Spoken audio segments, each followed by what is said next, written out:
Hello people, this is Johnny again and welcome to my Bias FX vs Pod HD Battle of the Tones shootout, focusing on the Treadplate amp model, this time for a metal rhythm tone. So before I show you the comparison demo that I prepared, let me tell you my approach to that. Now, since caps have a huge impact on the tone and since the impulses sound very different on the two products, I used a third-party impulse on both so I could concentrate really on the amp modeling.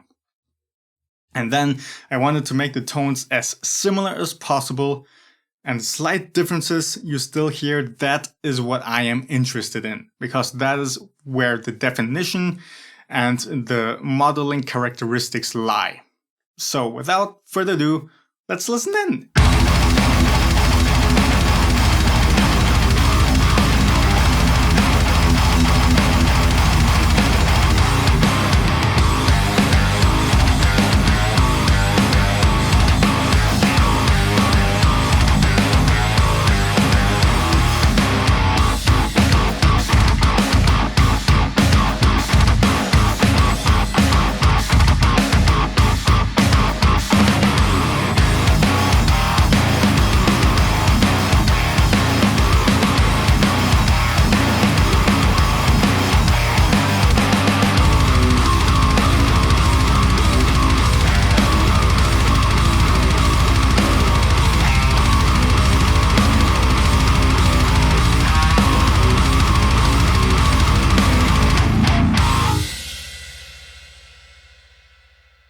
Now, what do we hear in this comparison?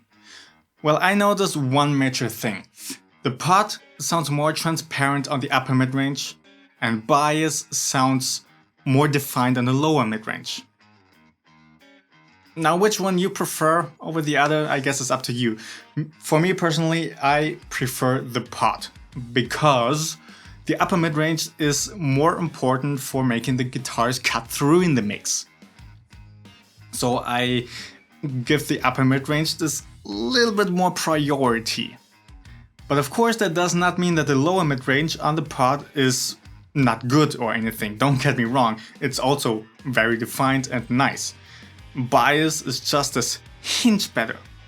Also, in the process of making the tones as similar as possible, I noticed that while the pod certainly has its problem areas that needs some EQing after the fact, bias is even more troublesome in that respect.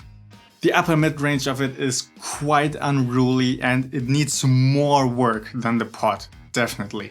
I also noticed in other tests and comparison videos that it's rather scratchy.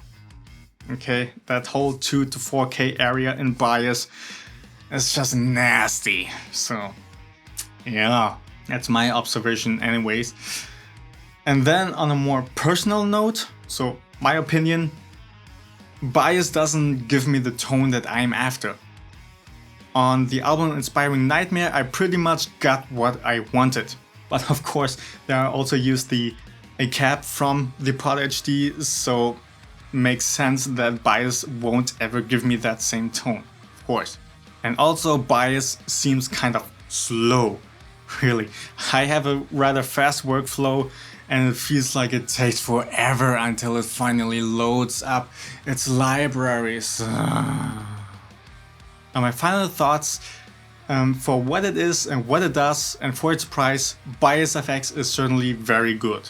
Seeing it in perspective, of course it needs some more work, some more post-EQing to get it to sound right. And you won't get the perfect tone right out of the box. But once you are done fiddling and you get it to sound right, it's actually pretty solid. I personally will still stick to the Pod HD for now. Not only for the tone and its capabilities, but also because it's a modeler of its own. So it doesn't hog up any CPU usage. And since I sometimes have rather big projects with a lot of plugins going on, monitoring in real time is pretty difficult. So yeah. In any case, I hope you enjoyed this comparison. I hope you got something out of it. If not, I hope this was at least interesting enough. Then until next time.